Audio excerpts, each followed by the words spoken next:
What is up, our brethren of the Forge? It's the last episode of Underground Spotlight for 2020. Brandon Green and Ben Forty are here to bring you some of the best monthly metal releases of Bandcamp. We spend a considerable amount of time delving into the dungeons of Bandcamp to bring you some of the best metal underground.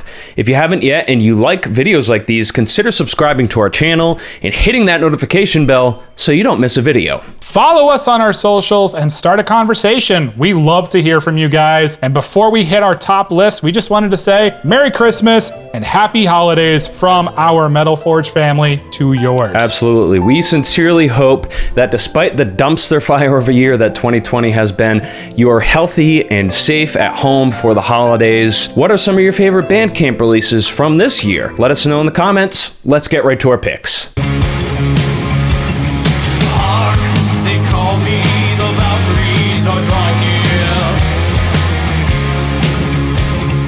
First on my list is Possessed Steel Aedris, released November 30th, 2020. This album actually caught my eye on a couple of end-of-year lists, and holy shit, this album delivers some seriously amazing traditional heavy metal. Soaring clean vocals, killer riffs and melodies, pretty much everything that you would want in a classic metal release, drenched with that sword and sorcery vibe. If you dug the Eternal Champion record this year, definitely do not sleep on Possessed Steel. These dudes have a bright future ahead and definitely deserve more attention. It fits alongside some of my other favorite metal releases from this year, like Lord Vigo, Smolder, Eternal Champion, Sorcerer, Hollis, Witch Hazel, just to name a few. Definitely do not sleep on this album if you dug any of those records.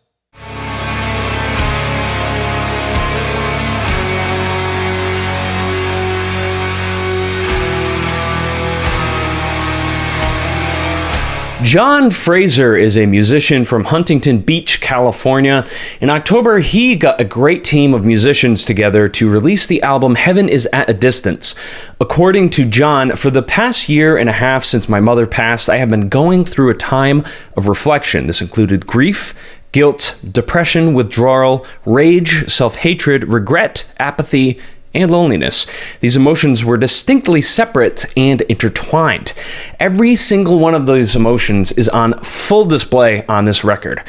Fraser and his crew of talented bass players, drummers, saxophonists, and singers have put together a brilliant post-black metal album that teeters on the precipice of hardcore, shoegaze, and post-rock. The first two tracks are instrumental songs, and they're very well done. But at almost 13 minutes apiece, I kind of wish the album wasn't so front-loaded with strictly instrumental music. A bit of song rearrangement would have really benefited this record. That's really my biggest gripe with this record. Just moments when I was just begging for vocals to come in, and the section is completely empty. Just give me some reverb-drenched screams and vocals, and that really helps that human emotion just punch you right in the face. But if you're into black gaze inspired post-hardcore and metal, you're really gonna like Jonathan Fraser's Heaven is at a Distance. It's chock full of awesome melodies and that haunting atmosphere that post-black metal is known to deliver and that we here at Metal Forge Reviews really love. There's a bunch of very cool shirts available, and due to the length of the album, it's actually offered as a double CD disc in a digipack. And that album artwork is awesome. Don't you think so? Yeah. Head on over to Jonathan Fraser's Bandcamp for more information and how to purchase.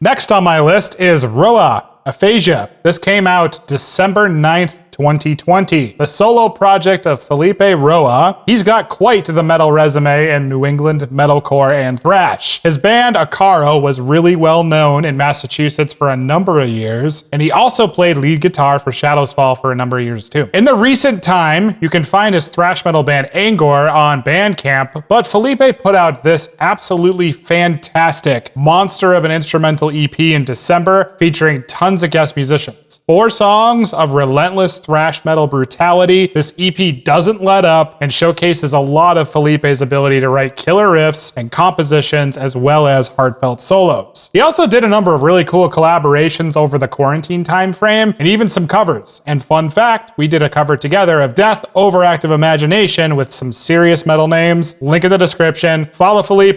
This is a great project. Great pick, Brandon. Anything that Felipe touches is basically gold at that point. One of the area's best guitar players, hands down.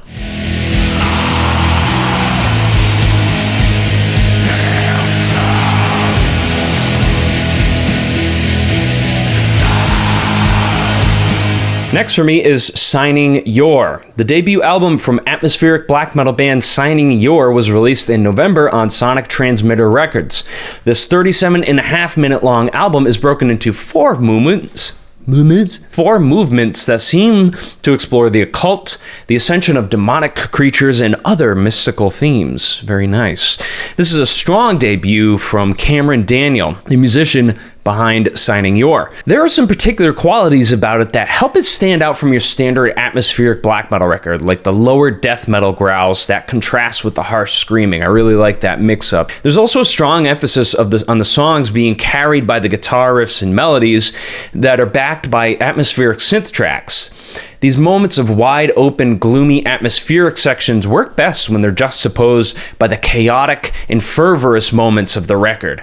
This constant shifting of tension is demonstrated quite gracefully throughout the album. Overall, this is a rather quick listen that is filled with some unique moments. While it may not be a genre-bending release, I'd be curious to see where Cameron Daniel's Cyning Yor goes from here. There's a lot of potential for this band to release something timeless. Check out Cyning Yor's self-titled debut release on the Sonic Transmitter Records Bandcamp page, where you can buy it at name your price.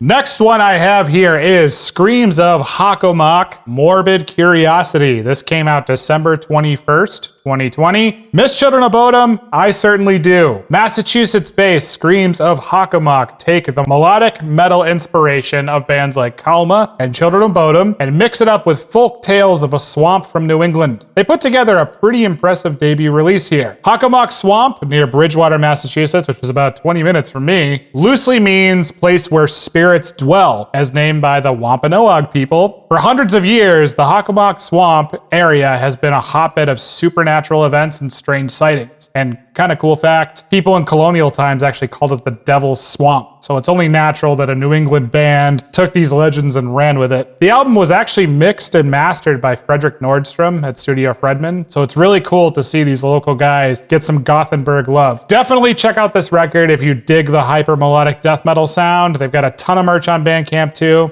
Go pick something up. I will never forget that we were playing a show up in New Hampshire with Screams of Hockomock, and I was wearing one of my sentenced shirts, and Pat Dillon of Screams of Hockomock was also wearing a sentenced shirt. Or he told me, he was like, dude, I never see people wearing sentenced gear. And I was like, that's right, bro. I know what's up. That's the coolest fucking story I've ever heard in my entire life. That's insane. Can I hear it again? Do you have time?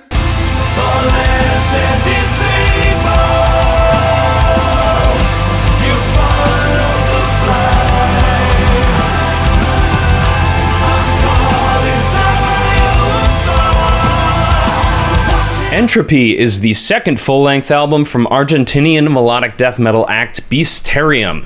The album was released in August of this year. This is in-your-face guitar-driven metal that features down-tuned guitars and a special guest appearance from Soilwork's own Bjorn Street, which really helps the title track of the album stand out, and that was the track that you just heard. Upon first listen, I felt that this wouldn't be something that I would typically put on my radar, simply due to the overarching nu metal and gent vibes. Not really my thing. But there are some radical solos and strong choruses on this record, like on the song The Immortality of the Soul. Very strong chorus on that. The guitar tone on this record is very modern sounding with those tight, crisp chugs that you'd expect to hear from a gent band. There's a lot of strong competition in this genre right now, with absolutely killer bands releasing stunning records. I don't think Entropy is going to make big enough waves in the ocean of highly competitive melodic death metal bands right now. This album isn't timeless and sounds like it would have been more suited to come out in the early mid-2000s. If you can't get enough of this subgenre, though, it might be right up your alley. Definitely check out Entropy, where it can be found on Spotify.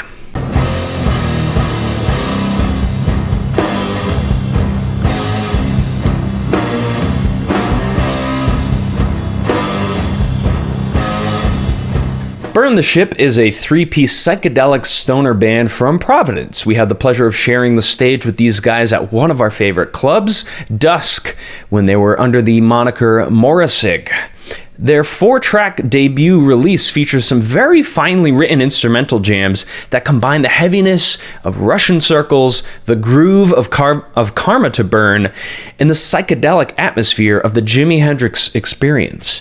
If you like your jams heavy and chock full of solos and intricate drumming, you're going to want to check this record out. Instrumental music can be tough to keep interesting, especially when you have song runtimes that are well over the average. The shortest song on here is just over 8 minutes. Burn the Ship doesn't slouch in their abilities to keep the listener engaged, however. I really love the live tracking feel that this record has. It just sounds like a handful of guys in a studio having fun and rehearsing songs that they've been playing for a while, and it really adds to the psychedelic flavor. I kind of wish their brand was more aligned with their sound. The band names Burn the Ship doesn't immediately strike me as a psychedelic stoner band, nor did the album art, and I think that's why I kind of slept on this one for a bit. I'm glad I finally gave it a spin because it's a great record for throwing on in the background while you do some chores around the house, or if you want to just tune in and tune out. Support Burn the Ship by going to their Bandcamp page where they have CDs available for purchase. There are just so many bands out there, and we wish we could cover more, but we want to keep things bite-sized for you. Little bite-sized, little sliders. Just so that way you don't get overwhelmed. And it's very easy to get overwhelmed with so much music that is out there right now. Don't you think so, Brandon? Honestly, dude, I kind of wish I had something like this. And one of the things I love about the community that we're in right now is you can follow other people's lists, and 9 times out of 10, you've missed something. So definitely follow some of our other friends too, which links will be in the description for that. Yeah, absolutely, man. If it wasn't for the awesome YouTube community that we have, I know for a fact that there would have been some awesome metal bands that we would have completely just missed out on. So it's great to see how tight-knit this community is, and to know how much just how much music is out there and how easy it is to really have the accessibility to dive into something like, Metal Meltdown, Trenches, Jamie Horsley, Quest for Metal, Brain Smasher, and just discover so much music. It's awesome, man. And that does it for our episode today. Thank you for watching. Definitely consider subscribing if you haven't already. We are beyond grateful to everyone that has subscribed as we hit our 1,000 sub goal today. We are constantly humbled by you. Have a great new year. Keep forging on. Go with the gods.